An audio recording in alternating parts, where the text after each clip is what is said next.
বন্ধুরা, আজকে রান্না হবে কাঁঠালের তরকারি।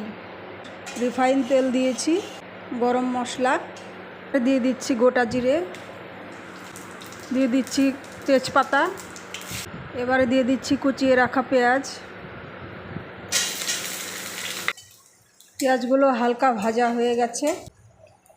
রসুন, পেঁয়াজ, আদা, কাঁচা লঙ্কা বাটা।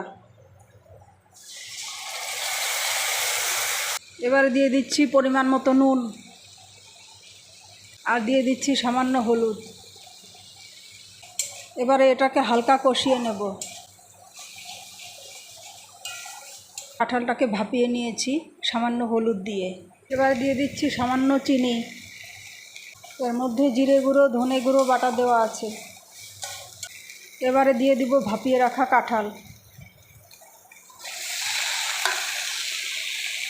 কাঁঠালের সঙ্গে মশলাটা আরেকটু ভালো করে কষিয়ে নেব।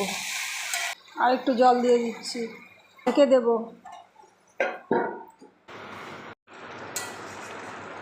পনেরো 20 মিনিট কষিয়ে নিয়ে গরম জল দিয়েছি।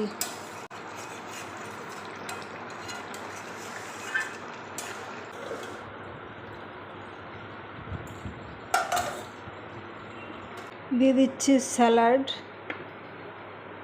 গন্ধরাজ লেবু, চাল কুমড়া ঘন্ট, মাছের ডাল, কচুরলতি